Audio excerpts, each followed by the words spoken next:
Hey guys, it's me, LJEST2004, and today we're going to do another VHS opening, and this video is the Philadelphia story from 2001. Here's the front, spine, profile picture of Tracy, Dexter, and Macaulay, and the back.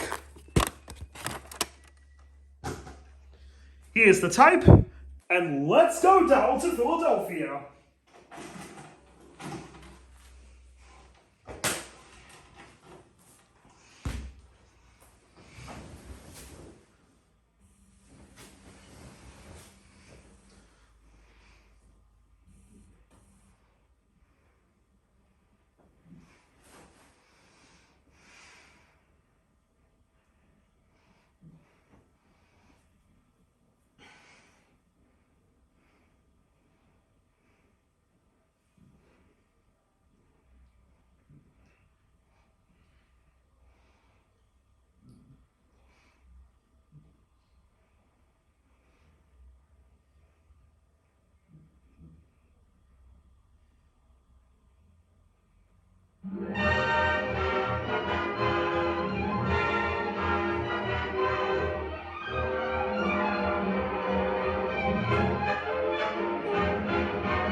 I used to be afraid of that look.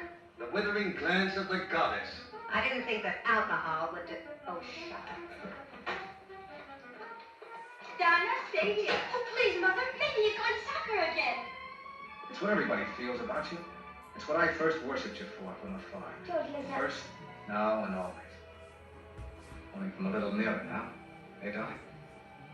Well, I don't want to be worshipped. I want to be loved. Someday over the rainbow, way up high. What is this, Connor? Easy, old man. She's not hurt? No. Not wounded, so but dead.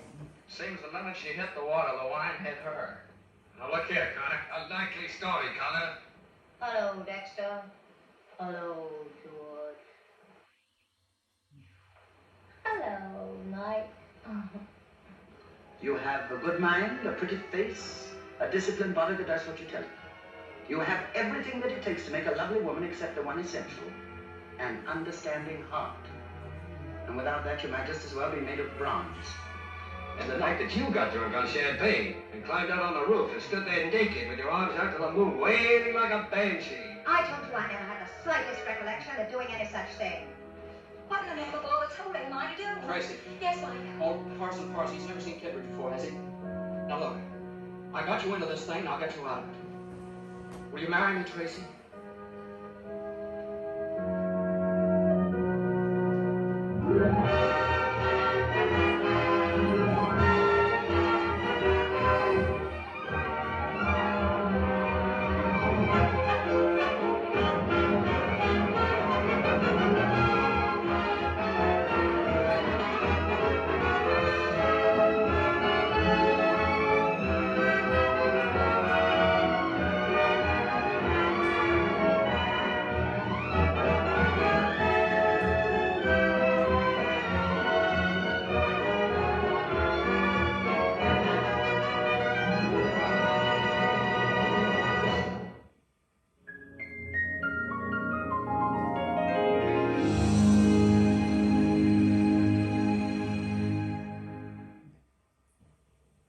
Hi, I'm Robert Osborne, and you were in for the treat of your life.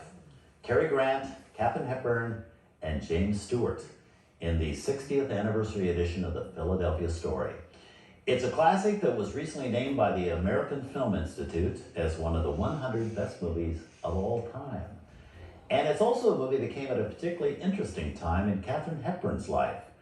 After a series of disappointing films, by 1938, Hepburn had been labeled box office poison by a certain group of theater owners, meaning that if she starred in a film, no one would go see it. Unwelcome in Hollywood, but undaunted, Hepburn returned at that point to the Broadway stage, starring in a play which had been specifically written for her by her friend Philip Berry. The play, The Philadelphia Story. And she was smart. Hepburn not only starred in the play, but she became a co-owner of the property, which meant she had control of the film rights. That would guarantee her being cast in the movie version, despite that label of box office poison.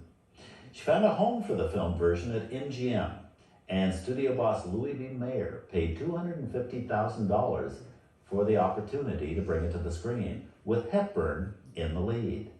Katharine Hepburn used her power to further advantage by selecting George Cukor to direct and by agreeing to share the spotlight with Cary Grant and Jimmy Stewart as her leading men, even conceding first billing to Cary Grant. He wouldn't do the film unless his name came first. Now, legend has it that George Cukor directed this film with no retakes, which is an extraordinary feat. And upon its release in 1940, The Philadelphia Story proved to be one of the best comedies to ever come out of Hollywood. It also reinstated Katharine Hepburn as a major film star and marked the beginning of a 12-year relationship between Kate the Great and MGM. The Philadelphia Story went on to earn 6 Academy Award nominations, including one for Best Picture, Director, Screenplay, and nominations for both Hepburn and Jimmy Stewart. And Stewart won the only competitive Oscar he ever received in his long career. Early on, Katharine Hepburn had also been the odds-on favorite to win the Best Actress award, but she lost to Ginger Rogers for her performance in Kitty Foyle.